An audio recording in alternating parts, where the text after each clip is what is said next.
We're in the middle of chapter 2 of the Maamar Basi Legani. Just to review, we said, the beginning of chapter 2 said, just like in the Beis HaMikdash, the korbanos, the sacrifices were in order to bring a person closer to HaKadosh Baruch Hu, because korban comes from the root karev, to come close. Also, in the person's service of Hashem, he needs to come close to HaKadosh Baruch Hu. He needs to bring a korban to Hashem. That's what the previous Rebbe, how he explains the pasuk in the Torah, which says, "Adam ki yakri mekem korban l'Hashem min habehema." And we discussed at length that the way the pasuk grammatically is arranged, it means that if a person wants to bring a korban, the korban has to come from you, from me. It has to come from each and every one of us. We have to bring a korban to Hashem. What's the korban? Ourselves. And the thing is dependent upon us to do it, not dependent on anyone else. Each individual has this responsibility, and it's from us. Mina behema. And the previous Rabbi says that when it says from the animal, it means from the animal within each and every one of us. From the animal soul. Now, the godly soul, as we're going to discuss, doesn't have really in its nature, it doesn't really want to have too much to do with the animal soul in this world. From the point of view of godliness, this world doesn't even, it exists, but it doesn't have any effect. Yet, because this world is the purpose of all of the creation, of all the worlds, because HaKadosh Baruch Hu wants, it's his desire that he should be revealed in the lowest place, this world, where he hides himself. And he gave us the job to do it. The way we fulfill that job is by taking our godly souls. First of all, we have to recognize we have a godly soul. And then using our godly souls to influence our animal souls. Because the animal soul, by its nature, it has no concept of godliness. It's like an animal. Meaning that all it's concerned about is its own needs. Just like an animal is concerned about its own needs. Our animal soul is concerned about its own needs. What am I going to eat today? How am I going to be able to buy it? Okay? An animal in the jungle doesn't walk around with a wallet. Okay? It knows how to get its own food. But we have more elaborate, complex ways of doing things than animals in the jungle. We have intelligence. HaKadosh Baruch Hu created people to rule the world, right? Man is the ruler of the world. The animals are all subject to whatever man decides to do with them. Well, So, excuse me, but they've got some kind of intelligence, the animals. Like They do. when you go hunting, he knows how to do it and how to go about it. And they do have intelligence. Gotta be. They have the intelligence necessary for them to be able to survive, procreate, live, and stay safe from harm. Hashem put in each creature the intelligence it needs. Some creatures are more intelligent, some creatures are less intelligent. Some creatures are more emotional, some creatures are less emotional. But every creature that Hashem created has the intelligence, the intellectual intelligence and the emotional intelligence it needs to fill its particular functions. Man, on the other hand, has the ability to analyze things, to be able to, what do they call it in English? What do they call it when a person has the ability to pretty much take himself out of the picture and look at the situation objectively? What do they call it? Perspective? No, I forget what it's called. Transparency? Huh? Transparency? No, it's a type of intelligence that animals don't have. Yes. So that's basically the what we discussed up till now. And the previous Rebbe also said that each person, since we come from Avram, Yitzchak, and Yaakov, and the forefathers through their avodas Hashem gave us a gift, then we can also serve Hashem and come close to the way they served Hashem. And the previous Rebbe said that there's nothing that can prevent the Jew And he even is able to say, when will my deeds approach the deeds of my forefathers? And it means it literally. Because he has a nefesh elokis. He has a part of a Kadosh Baruch Hu inside of himself, which is completely unlimited. And he can overcome all the challenges and all the obstacles that appear to be preventing him from coming close to Hashem without limits. And they're not real obstacles. They're just there to test him and to challenge him and to help him grow. And now we're going to say, so the pasuk said the korban has to come from you. Nina behem Adam. The pasuk goes like this: Adam ki yakriv mikem. The person who wants to bring a korban, it has to be from you. Mina behema, from the animal. Mina bakar or mina tzon.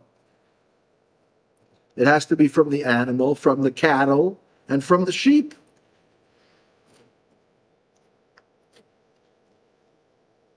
Yeah. So the previous Rebbe says that there are different types of animal souls. There's the Einu Daima we're in, if anyone who needs the you don't need it, right? I can't see. Right. So we are in chapter 2, where it starts off. You have it, Yaakov? Get it.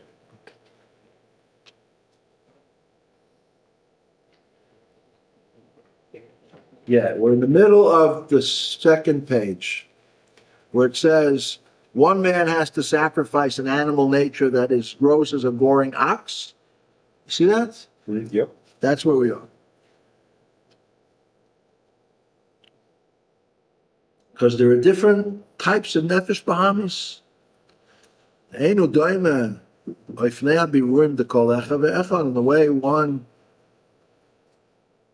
person transforms his animal nature is different from the way the other person transforms his animal nature. It's similar in the sense that it's all through Torah and mitzvahs, and it's all through the nefesh elokis, the godly soul influencing the animal soul. Well, each person is different. The yeshno, because there are people, nefesh bahami shalo, that his nature, his animal nature, hu kashor nogeach, is like a goring ox. Uval mido is gaso is. And he has coarse personality traits that he has to refine. The yesh so, and there's another person that's like a sheep, a lamb, shubei medaka, that's a docile animal. Afshagam zebach behema. Nevertheless, even though it's a docile animal and it's a nicer animal, less dangerous animal, because man can be dangerous, nevertheless, it's still an animal.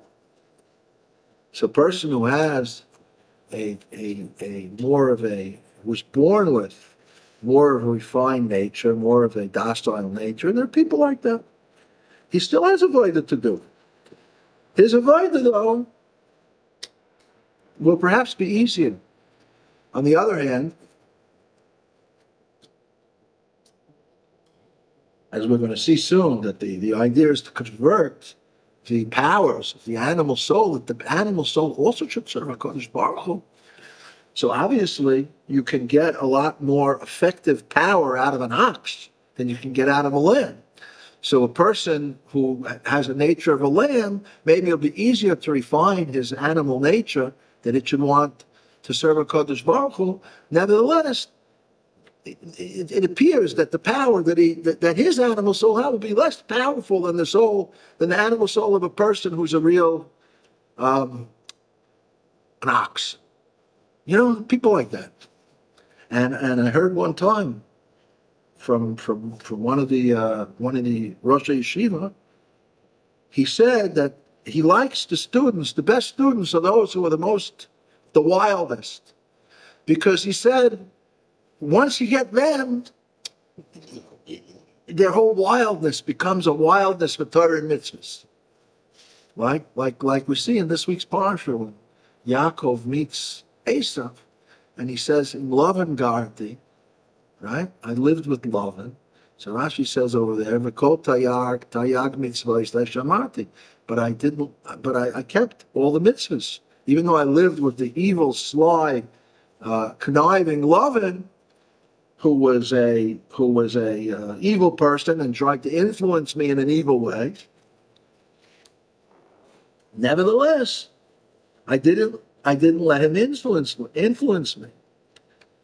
Right? However, he learned from Lavan, that he saw from Lavan, that just like Lavan used all his powers to get what he needed, what he felt was important, he learned Yaakov Avinu, even though Yaakov Avinu he was Ish Oilim, he was a mild person, right? Unlike Esav, his twin brother, who was a wild man. And Yitzchak, that's why Yitzchak wanted to give Esav the brachas. He wanted to be Mevar Esav. He wanted that Esav should use his powers for godliness. Wow. Like the Rosh Hashiva said, right? If you get a wild guy and you have him do tshuva, all that strength and all that power is going to be used. It's going to be a much more powerful experience of coming close to godliness. That's what Yitzchak wanted, but Esav wasn't ready. What do you imagine would have been Esav's reaction if he had been in the position that Yaakov was with Lavan when he was living there? Oh, they probably would have had a battle, and one of them would have killed the other.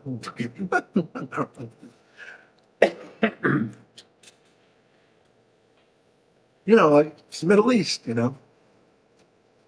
See what's happening. Right. Kodesh Baruch is making great miracles. All these things that are happening are all for our benefit.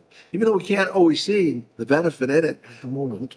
Right, but right now Israel is Maamar destroying the entire Syrian, all their military, all their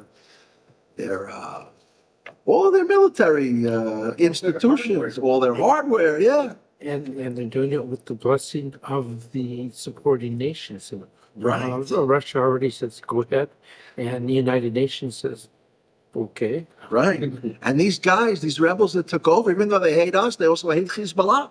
Because Hezbollah came and fought them, because Iran was on the side of the Syrian dictator Assad. So they hate Hezbollah.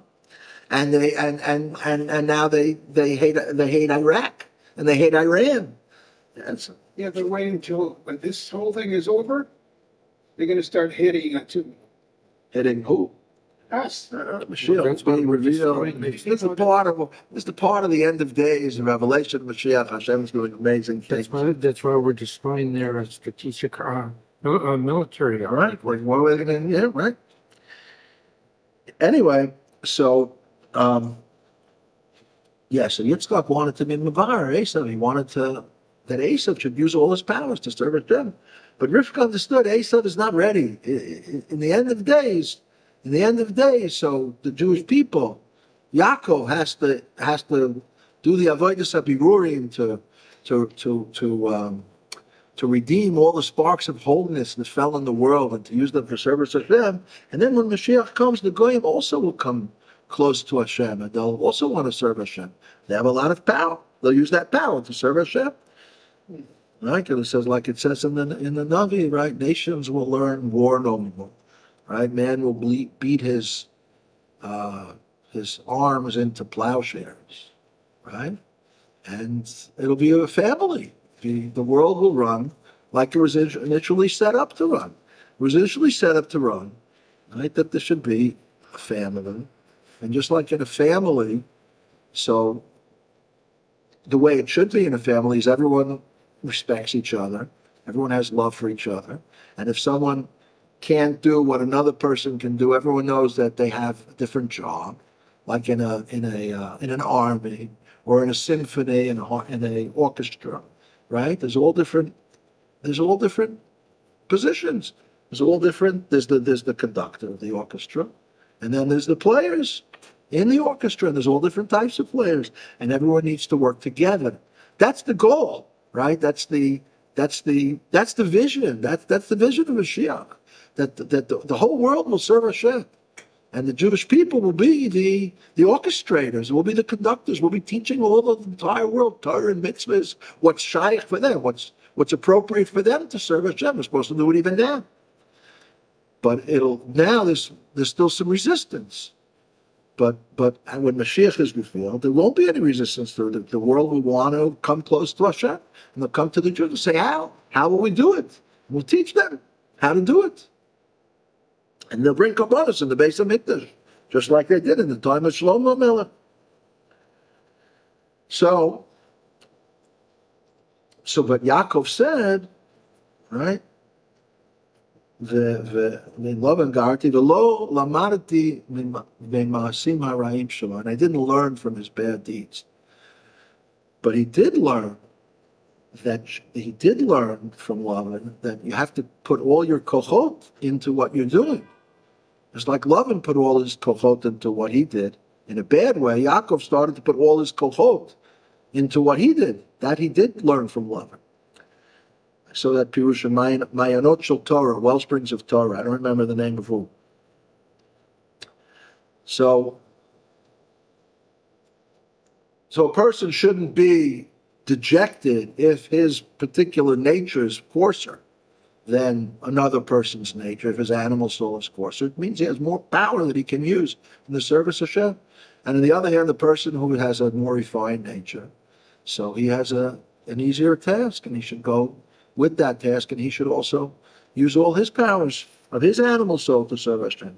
Because in the end of the day, a lamb is also an animal, even though it's a more docile animal. Yeah. And that's what the pasuk means, that you should bring your particular korban, your animal soul, however your animal soul, the nature of your animal soul. Here in the Korban Agashmi, just like in a physical sacrifice, the person who's bringing the sacrifice, he brings an animal which is offered up on the altar, the hayo ha'esh shalamayla, and the fire from above came down to the east of the Yoima, like it's written in the Gemara Yoima, Roivatza Ka'ari, and that fire had a certain, it looked like a crouched lion. This fire that fell from heaven in the times of Shlomo and was on the Mizbeach, according to Rashi, looked like a lion. How it looked physically. That's how the fire looked physically. It looked like the outline of a lion crouching down and eating. Right? And in the Zohar it's written that it looked like a lion was eating the korban. Even though it was a fire. It was a fire that had the shape. Just similar, it's similar in the soul of a person. There is in a person a godly fire, a fire from above. And this is the Rash Be'esh. How do I say Rash Be'esh? The flame that flares in his godly soul. Maamar, like it says in Shir HaShirim, in the Song of Songs, Rash Pesha, Rash Be'esh, Shal Heves Kol, that its fire is a flaming fire, a torch of Hashem.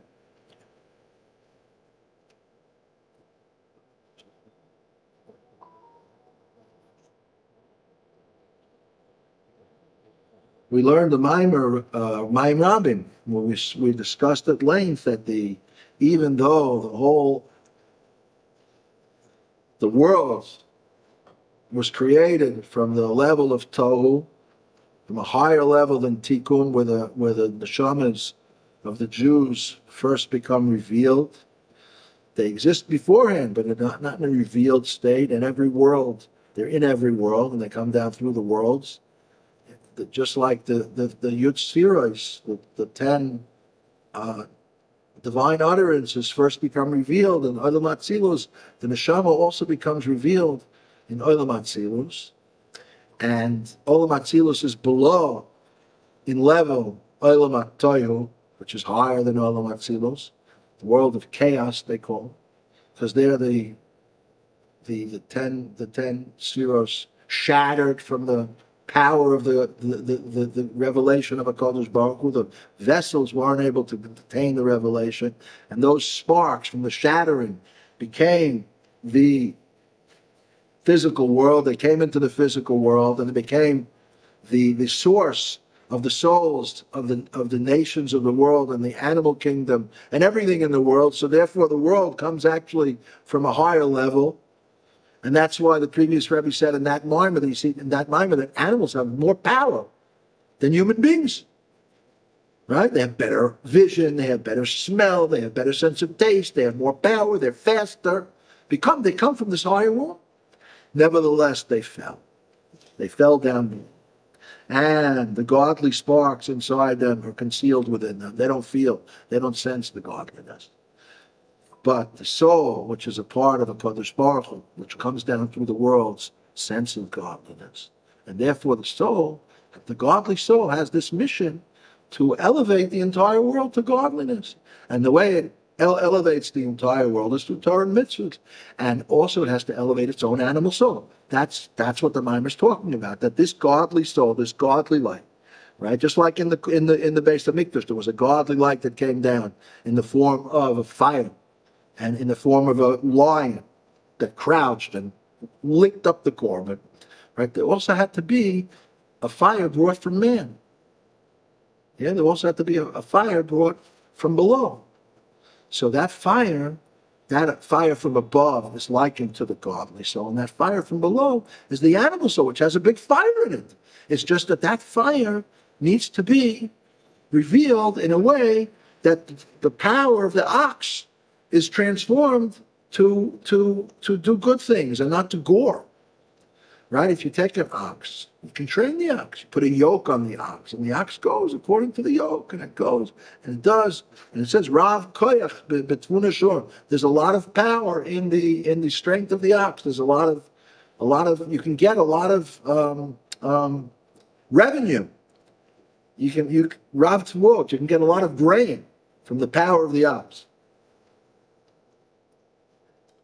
The Isa Midrash Rechavia, and it's brought in the Midrash Rechavia, just like the fire above, she'ein ha'esh mechabel l'mayim, ve'ein ha'mayim mechabel l'esh, just like the fire above, that the fire does not put above, the fire does not burn up the water, and the water does not burn up the fire.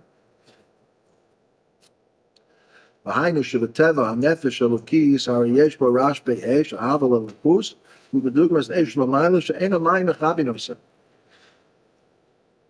Another one of the previous Rebbe explained it like this, because the point he's trying to make is that all the water in the world can't put out the fire that's in the Jew's godly soul.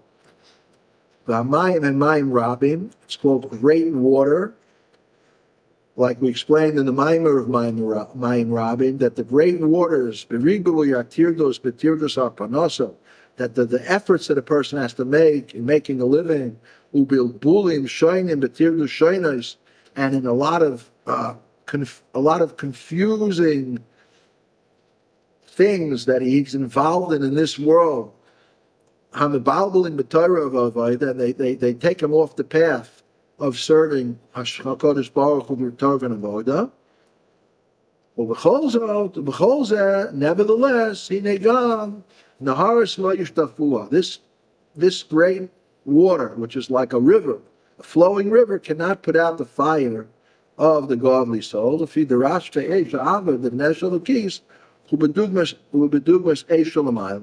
Because the fiery flame of the godly soul is like the fire that came down from above in the Basi Mikdash. That water can't put it out. ובזה צריך להיות הקרבה של הנפש הבאמיס. And this way has to be the offering of the nefesh Bahamis, שגם הוא יהיה לו אהבה לאלוקות. But the nefesh Bahamis has to develop a sense of love for godliness. Again, I don't know why the previous Rebbe brought that the fire doesn't put out the water. Why he brought that the water doesn't put out the fire, I understand, right? But just like above, right, the fire that came down from above can't be put out by water. It's a godly fire. So too, all the bilbulim and the tirdot of this world, all the deceptions and the difficulties, the challenges and obstacles in this world cannot lessen the fire that's in the godly soul of each and every Jew. That I understand. Why the previous Rebbe said that the fire also won't put out the water, I don't understand. Up above, I do understand, because fire and water, it says in the pasuk that a very famous pasuk. Oisa shalom b'mreimav, hu yaseh shalom, aleinu v'al kol Yisrael v'yimu amen. It's very famous. Bill Clinton made that pasuk. If you remember, he came to Israel after Rabbi was assassinated.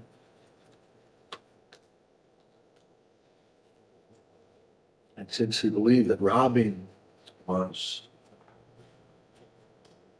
a man of peace, and he won the Nobel Peace Prize together with Arafat, remember that? Mm-hmm.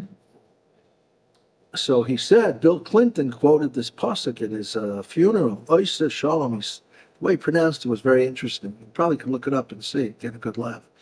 Oisa shalom bin romav. Kodesh Baruch Hu makes peace above. Hu yaseh shalom, and he make peace down here. Aleinu v'al kol Yisrael, and us and all of Israel. Yimu amen, let us all say amen. That's the pasuk. So on that pasuk, it's asked, how does the Kodesh Baruch Hu make peace above? What's going on above? That you have to make peace. There's a war going on above. So Hasidus explains that the midah of chesed and the midah of gevura, the attribute of kindness and the attribute of gevura, severity, are opposites. And the Chachamim say that chesed is likened to water. The attribute of kindness is likened to water, just like water flows from above to below. Chesed is always giving out.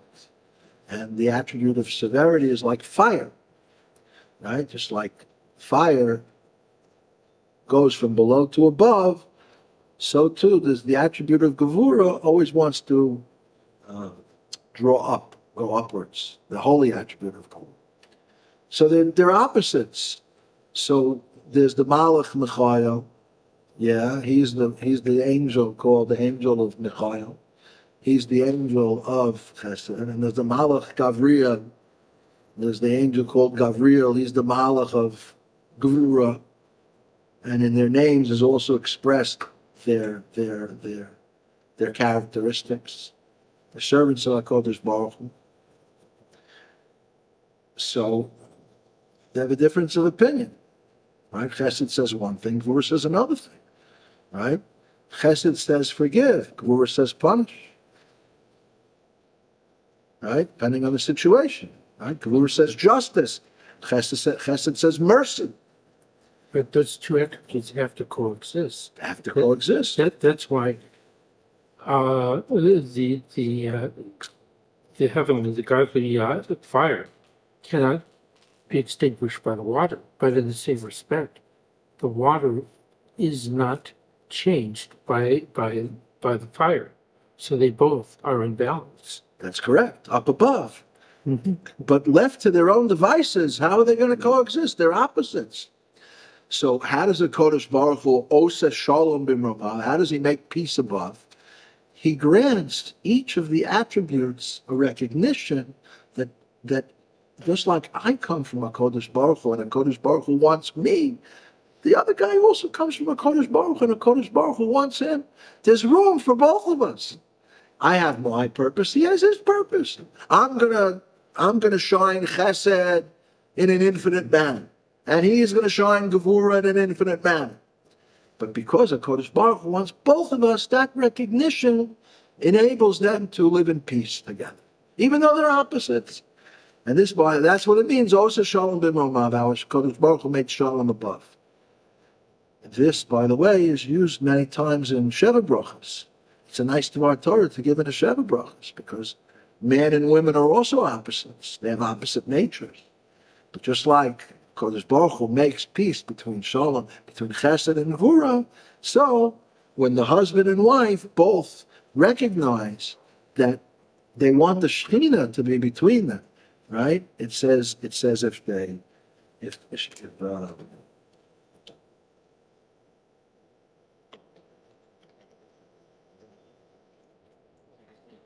without the Shekhinah, so Ish and Isha in Hebrew, Ish is a man and Isha is a woman. They're both Ish, right? But the Shekhinah, Ish has a Yud, and Isha has a Hey, that's Yud K. The Shekhinah between them, then there's peace. The same way, above, a Kodesh Baruch Hu makes peace. If the man and the woman recognize that a Kodesh Baruch Hu, just like he wants me, he wants her. Just like he wants me, he wants him, right? So they can live together, and they can realize, just like even though we're different, I have my mission, he has his mission, and vice versa. That's just parenthetical. But anyway, I still don't understand why the previous Rebbe brought that, because the point that he's making is that the fiery burning passion of the godly soul is comparable to the fire that burnt up the Korban, right? And similarly, the godly soul of a Jew has to go down from its level, because its level is not to be involved in the world. Its level is just to be involved in godliness. And what does the world have to do to godliness? Have to do to go with godliness, right? What are tables and food and animals? I want to learn Torah, and I have to be involved in the world with mitzvahs. Okay, I have to be involved in the world with mitzvahs. But the animal soul, for example, of tzaddikim, right? So when Hillel HaZaken, the Tanya says, when Hillel HaZaken would have to eat because he was in a bow, he had no choice. It wasn't that he was looking forward to eating. He just had to eat because that's how the creation of a soul in a body is. In order to maintain soul in the body, which is Hashem's will, you have to eat. So he would do a favor. It said he would do. Tanya brings it. He would do a favor with the aluva, with the despised one. He despised his body. Not that he did bad things to his body, but bodily needs. We're not the darg of a tzaddik. We're not the level of a tzaddik. The tzaddik is an olam hasil yonim. The tzaddik is constantly focused on kedusha. He wants to get involved with an animal now, with a sheep, with a goat, with an ox, and try to teach the yes. That's exactly what the Frierdiker Rebbe says we have to do. The animal soul, the godly soul, has to come off its inyanim, its natural disposition, which is just to want godliness, and it has to come down into the world of the animal soul in order to influence the animal soul. So, just like the shluchim of the Rebbe have to go out into the world and into whatever city, whatever county, whatever community, to go and there to gather the Jews, to teach them Torah, to increase godliness, to bring every Jew back. We have to do it in our own soul. We have to be shluchim. We have to be like emissaries, and take our own. We have to be chabadnikim. We have to take our own godly soul right? And have our godly soul teach the animal soul how it needs to be. I guess this is, this is more applicable to tzaddikim, who, they're so in tune with their godly soul that you have to tell the godly soul, come down off your level, lower yourself to the animal soul in order to raise the animal soul up. And by people who are not tzaddikim, who are more in tune with their animal soul, it's like, oh, I have a godly soul. Oh, wow, great, okay. And first they have to discover who they are, right? That's like the first step in a Jew's growth. He has to discover who he is, right? Because he walks around and he eats and he grazes and he goes to work and he lives his life and he doesn't know who he is. He thinks he's like everybody else. He doesn't know he knows he's Jewish. So what? He wears a Jewish star because he's proud. That's a good thing. But he doesn't really know what it means. He doesn't know what it means. And then all of a sudden, one day, he gets a wake-up call. And he says, well, do you know who I am? I realize who I am. I'm a part of this holy nation that HaKadosh Baruch Hu chose. I have a godly soul that wants holiness. I have a unique divine mission that nobody else in the world other than the Jewish people have. And he starts going with that. It's a discovery. It's a discovery. I heard a nice story from Rabbi Yecheskel Sofer. He was a shaliach of the Rebbe in Beersheba, in the university. He told this story in the name of the Ben Ish Chai about a certain leopard that was orphaned, was born in the jungle, but orphaned as a child, as a baby. And he was crying, and a flock of goats came along. The mother goat had just given birth to a litter of baby goats. And she heard this leopard crying. And even though she knew that leopards are the enemy of goats, they eat goats, she had this motherly compassion, and she nudged the leopard to come along with us. You'll be part of our family. We'll adopt you. So the leopard started to go with the goats. He was happy, he had a family. He had people to play with, He had friends, playmates. They would eat, they would drink, they would play, whatever goats do. He thought he was a goat. How's he going to know? One day, it was very, very hot. They were searching for water for a very, very long time, and they were very, very thirsty. And finally, they came to this beautiful, beautiful pool of water. All the goats ran to drink from the pool of water, and the leopard also ran to drink from the pool of water. So when the leopard went down and he bent his head down to lick from the water, all of a sudden, what did he see in the water? A leopard. He saw a leopard in the water, and he ran away because he knows leopards are enemies of goats. And he hid behind a tree, and he looked out there. There's no leopard, and he's very thirsty. So he went back again. He saw a leopard. He ran away. This repeated itself a few times until he recognized that when he went like this, the leopard in the water went like this. And when he went like that, the leopard in the water went like that. And he realized there's no leopard in the water, but he is the leopard. And all of a sudden, he realized, I'm a leopard. And he let out a roar of a leopard. And all the goats looked around. Wow, what's happened to him? But he didn't eat them because they were his friends and playmates. But from then on, he didn't act like a goat anymore, because it came to the recognition who he really was. He didn't have that recognition before. That's a nice story, right? The Ben Ish Chai says a nice story. And the Ben Ish Chai, who was a great Sephardic leader of the generation of the whole Sephardic community, I don't know exactly how many years ago, 150 years ago, anyone know? I think he died in 1909. Really? Okay. 100. 100 years ago, 110, 120 years ago, 130 years ago. And he tells over this story, and this describes the journey of a Jew who goes along until however age he is, when all of a sudden, and each person can tell his own story and share, and it's a very beautiful story. And from that, his mission, his life changes.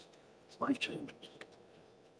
So now that we're in a situation where we realize that we have a godly soul, right? So the previous Rebbe is teaching us that godly soul has to train the animal soul and influence the animal soul, just like a shaliach of the Rebbe has to go influence his community. Each and every one of us has a responsibility to influence ourselves, that the animal soul should want godliness. And the previous Rebbe says, "Ubezet sarich liyeh ha-hakrava shel nefesh habahamis." And this is what we mean when we say that you have to bring a korban, you have to bring a sacrifice of your animal soul. It means shegam hu yelo aval elokus, that the animal soul should also start to sense a love for godliness. And this is a transition. This is a transition. Oh, hello, good morning. He's hapful. It's a transition because the animal soul, by its nature, since it's called an animal soul, it means by its nature, without the godly soul influencing it, it kind of acts like an animal, and it just looks out for its needs. And sometimes the human animal soul has in it a little what's called the Yetzer Hara. Right? The animals don't have a Yetzer Hara. They don't have a Yetzer Hara. They just do what they're programmed to do. Right? They do what they're created to do. And they're given all the means to fulfill what they're created to do. And if they're a fish, and they're a little fish, and they're eaten by a bigger fish, that's just part of their existence. Whatever they are. But they don't have a Yetzer Hara. They don't have an evil inclination. When a lion eats a zebra, right, it may be very, very tragic for the zebra, but there's nothing evil about that from the point of view of the lion's nefesh. This is the way Hashem created lions, that they eat other animals. It's just the way Hashem created it. Doesn't mean they're evil. For a person to eat another human being, for a person to harm another human being, that's evil, right? In humans, not just in Jews, in humans there's a good inclination and a bad inclination. The good inclination wants to do the right thing, the just thing. The bad inclination, first and foremost, says, me. Forget about what's good, what's just, what's right. Me. What do I want? What do I need? What do I want? What do I need? And people get confused between what they want and what they need. Because we don't really need as much as we have. We have more than we need because we want it. So we get it. And we have to be aware of it, right? And if we're, if we earned our money honestly and we go buy something, even though we may not need it, we don't have to be so hard on ourselves that we bought something we wanted. We didn't do any harm by doing that, especially if we use it l'shem shamayim.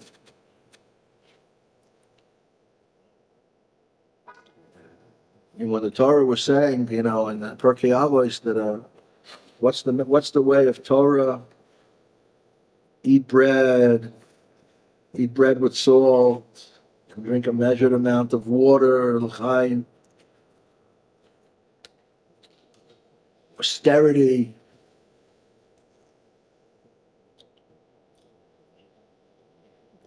Person has to realize where he needs to be, where he has to make his austerity in his life, and where he's going overboard. But it doesn't mean that it's not applying, especially in our generation, to each and every individual that all he has to do is eat bread and water, eat bread with salt and drink water. As a matter of fact, I think it was the Tzemach Tzedek who, in Chabad, this whole idea of iskafia that we spoke about a lot of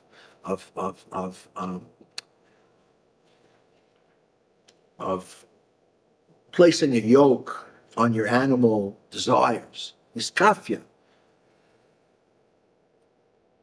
placing a limit on your desires. Don't have that piece of cake. It's not good for you. Don't have that tasty burger. You're not an animal. You need to, if you want to serve Hashem, you need to remove from yourself. You need to limit your pleasures. You need to learn how to limit your pleasures. Just like an athlete who wants to win a gold medal can't indulge in everything they want to indulge in. They have to have a schedule. They have to have a plan, right? So too, a Jew, if serving Hashem, he needs a plan, and part of the plan is learn how to limit your pleasures, and this is a big thing in Chabad, but it's changed over the generations. In the previous generation, in the yeshivas, the emphasis was don't eat the food you need to eat, but stay away from the cholent. The cholent, even though it's a mitzvah on Shabbos to eat good foods, right? But if you're an athlete that's training and all week long, you're training in order to avoid physical indulgences, in order that your focus will be on using the powers that Hashem gave you for spirituality, for godliness, and these physical indulgences can just serve as obstacles and difficulties and challenges. Also from a health point of view. Besides the fact from an avodas Hashem point of view. So, whereby when the children would be served, they would run out of the dining room because they were working on themselves, even though it was Shabbos. But just like an athlete during the week, yeah, he trains and trains and trains because he has a goal. It doesn't mean that when Shabbos comes, he's going to indulge, and put on an extra 5 pounds because, that's going to slow him down when mostly Shabbos comes. So too, even though you're supposed to enjoy your food on Shabbos and you're supposed to, there's what's called oneg Shabbos, right? You're supposed to have oneg, a pleasure. Now the Rebbe said, that's a mitzvah. You don't have to be mahadrin. You don't have to do it in the utmost way. All mitzvahs we're supposed to do. What time is it? 10 minutes. All mitzvahs we're supposed to do in the best and most embellished way. Now, Rebbe said, oneg Shabbos, you don't have to do it in the best embellished way. What's the explanation behind that? Because you're training, you're in training, So if you're going to on Shabbos, you're just going to indulge in all kinds of tasty foods. It's going to be harder for you to get back to your normal routine. But in our generation, the Rebbe said, I heard from the Mashpia, I think it was David Ofen, said that the Rebbe said the iskafia of today when it comes to food, how do we say iskafia in English? The training of our animal natures when it comes to food in these days is to eat healthy. Eat healthy. That I'm sure many of you can agree that itself is a challenge. There's so many stuff. I won't even call it food because it's not food. There's so much stuff in the supermarkets today. There's rows and rows and aisles of stuff that is just very bad for you. Very tempting. But it's very tempting. So, when Rebbe says today the avoid of his coffee and food is eating healthy, that's not an easy task. Bomba. Right? That's not even the worst of them. That did work. But anyway, in the previous generations, austerity was emphasized. Harnessing and limiting your physical pleasures. Even today, we have to harness and limit our physical pleasures. That's the avoid of iskafia. But as we spoke many times, A person has to be a mensch. If the iskafia that they're doing is too hard for them, and it's going to make them embittered, and they're going to walk around growling at everyone, then that's too much. That's too much. Rabbi Yitzchak Kaufman told me that when he was a bacher in yeshiva, he's a teacher at the Mayanot Yeshiva, Hasidus teacher. When he was a bacher in the yeshiva and he started wanting to do his kafia, so he used to have coffee with milk and sugar. And he said, "What do I have to have, milk and sugar? If I have to have coffee to wake me up, well, I have to have coffee, okay. But I have to have milk and sugar? What's that adding to waking me up?" So he started having black coffee, but it made him kind of tense and growly. And the mashpia, the Rosh Hashiva, said, "What's going on?" So he told him. So he said, "Guys, put a little sugar and coffee in your milk. The point of his coffee is not to turn you into a monster, right? It's not to make you, when a person is chained up, all they want to do is get out of the chains, right? If they feel that they're being chained up, they don't want to be chained up. But if a person takes the animal within himself, and little by little he teaches the animal, okay, so you limit yourself over here, you limit yourself over there, little by little, and not only that, but he starts to teach the animal a good godliness, and the animal studies it, because the animal soul has not just an emotional life force, doesn't just have emotions. I want, I feel, I have desires. It has intellect. People have intellect. He starts to learn about godly concepts, and he starts to say, "Wow, I'm a leopard. I'm not a goat. I'm a leopard. Wow, Kodesh Baruch Hu gave me a mission." He starts to try. Wow, and you can do that mission. Hashem gave you the powers, like we said in chapter 1. Kodesh Baruch Hu doesn't come to a person and give them challenges without giving them the strength and talents and abilities. The person starts to develop their talents and their abilities. And they say, "Wow, I can move forward." The animal soul starts to get a geschmack, a good feeling that it's serving Hashem. It's transforming the animal soul. So anyway, I was saying that the Tzemach Tzedek, he heard or came and he saw this rich man was eating potatoes and onions, I think it was. And he scolded the rich man. He said, "You're a rich man. Why are you eating the food of a poor man? You should be eating meat, drinking wine." Afterwards, the student said to him, "Rebbe, why did you do that? You're teaching about how a person has to work on austerity. Why did you tell this rich man that he should eat meat and wine?" He said, "If the rich man is eating potatoes and onions, what's he going to give the poor man to eat? Rocks? But if he's eating meat and drinking wine, at least he'll give the poor man potatoes and onions, which a person can eat and live on." So a person has to know themselves too. You don't want to rush into things and all of a sudden, Israelis do that. Israelis wake up, they say, "I'm a leopard." Were you here for the story of the golden leopard? I don't think so. The leopard, he found he was hanging out with the goats because he was adopted. Then he realized he wasn't really a goat; he was a leopard, and he felt he roared, because wow, I'm not a goat. So when the Jew realizes who he is, it gets a certain power. He recognizes who he is. So when the Israelis recognize who they are, Shomer Shabbos, Kashrus, they make the switch really, really quickly. Usually the Americans, the Anglo-Saxons, the people from the Western countries, if they do that, it's like they jump up a staircase in one big jump, you could fall down quickly. But if you go one step at a time, and each time you climb that rung, you make it yours. You climb that rung. That's my rung. Those previous rungs, they don't talk to you anymore. You've overcome those obstacles. So I'm not making suggestions, how fast each and every individual has to work on their own iskafia, on their own taming of their animal soul, that the animal soul shouldn't give in and like a kid, I want this, I want that. The kid will scream and scream and scream until the parent gives him. No, the parent has to train the kid. No, you can't have everything you want. At first, the kid cries. Then the kid starts to realize, I can't have everything I want. He starts to become an adult, and he starts to understand, no, I can't have everything I want. That's it. It's okay. It's okay.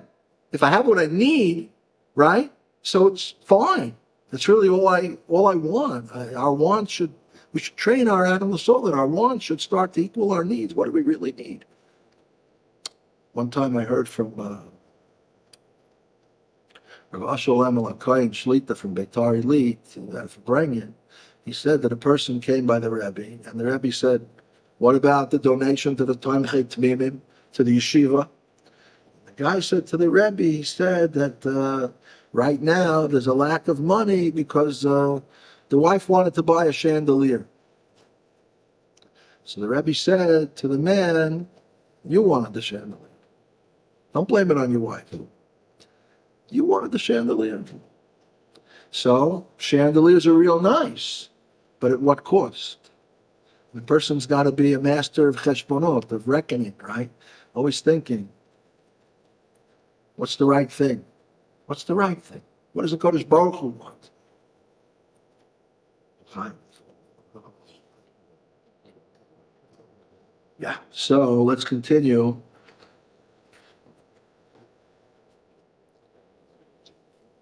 And now the previous Rebbe brings a proof to what he said from Nigla, from the revealed aspects of Torah. Shalom Aleichem. U'kmoshe katuv, like it says, V'ahavta eis Hashem Elokecha b'chol levavecha. It says in the Torah, which we say in Shema Yisrael every day. How many times a day? 5 times a day.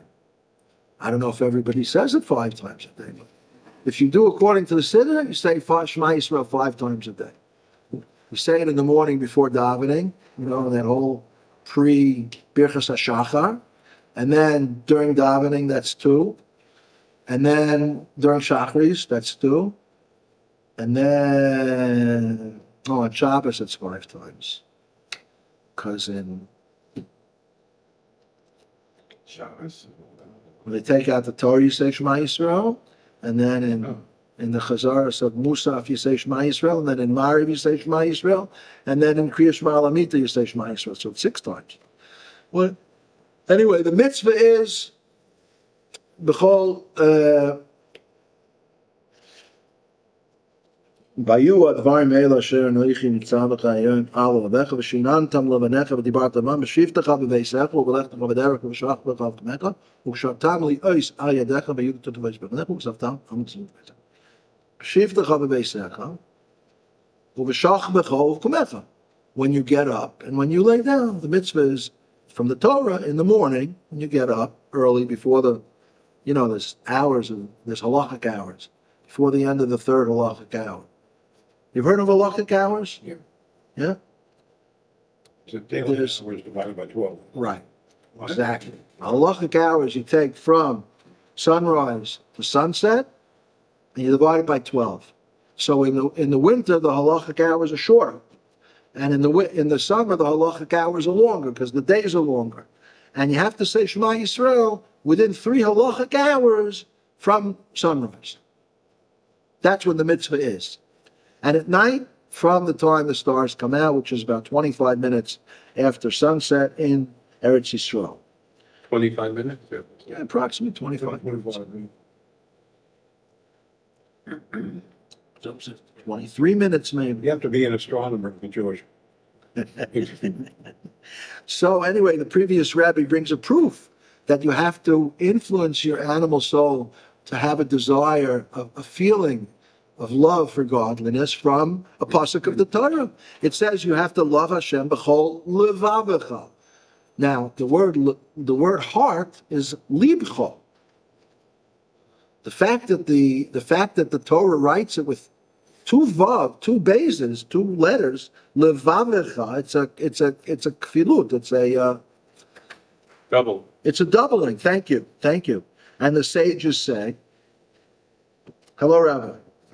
And the sages say that Bishnei Yitzarecha. You have to love Hashem with both your inclinations.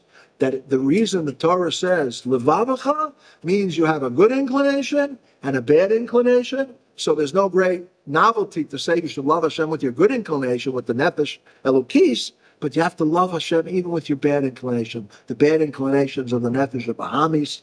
That's the sages, that's Nigla, that's not Chasidus. And this is by the Nefesh Elokis influencing the Nefesh of Bahamis to learn, to train it, to have a feeling of love of Hashem.